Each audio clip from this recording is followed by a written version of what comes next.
I bet you're here because your Wacker Neuson trench roller controller power button broke. That's what happened to this one. But I bet we can fix it. Come along, let's figure it out. Well, first thing, taking this apart, get the battery out. Let's take the strap off it too.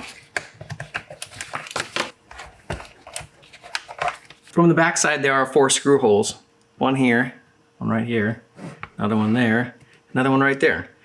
And they've got plugs inside them from the factory, plastic plugs. What I did first time I opened this up is I got a drywall screw and just gently screwed into the plug and pulled the whole thing out. Once the thread's caught, just pull the screw out. Only caveat is once you do that, you kind of damage the plug, and either you have to try and do a little bit better job keeping it out of the elements in the future to prevent the screws from getting all corroded, or maybe fill them with some silicone or something else to protect it. T10 Torx bit to get these things out. So again, because I've been in here before, mine's a little bit different. There's a plastic covering, like a sticker over top of these two to protect them from the elements, but I've already got that off. It's been removed. So peel this sticker back. You've got 2 more screws up here at T10.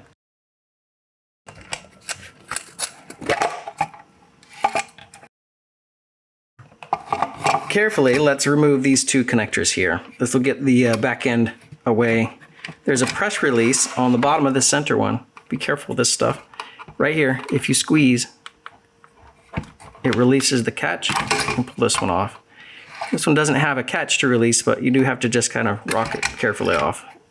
There we go. Now at this point, there are 4 more T10 screws. One here, here, here, and here. So let's take those off.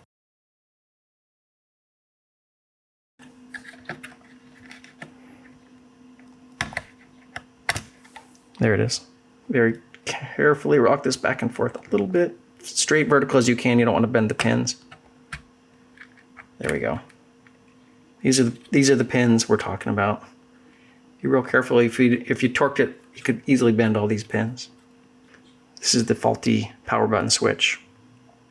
This ring right here, we need to screw it out very slowly. I've got a little flathead screwdriver. If we just push this button down through, it'll come out the front. The replacement button is very similar, but not identical. Essentially, the switch itself is identical. The wiring coming out the back is not. We've got a whole bunch of excess wire, of course. That's good. We can always cut it back, but we will need to transfer over the plug. So a little bit of soldering, or I suppose you could use butt connectors or something like that. Whatever you like, but I'm going to solder some new leads. We'll move these leads over to the other one. Let's work on that. Rather have a little more than a little less, right?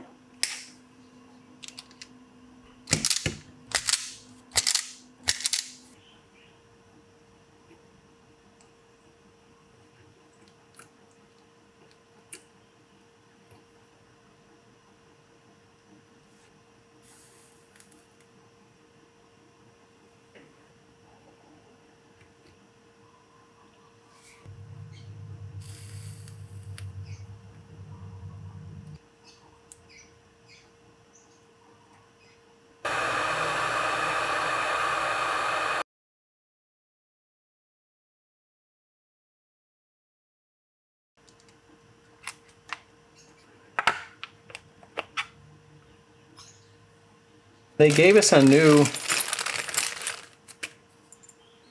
ring, but I'm going to reuse the brass one that shipped with it. Suppose it's more corrosion resistant. Plus we can get our little screwdriver on there to tighten it.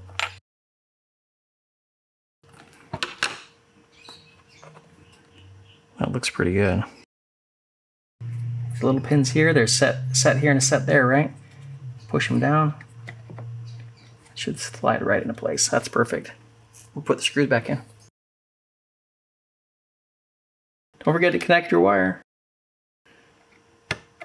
There we go.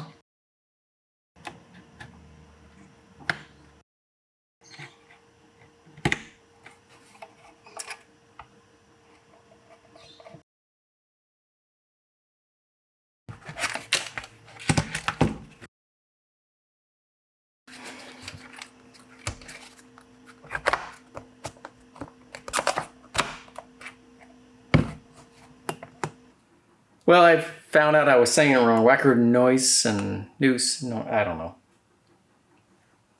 It works. Go fix yours now. Thanks for watching. We'll see you.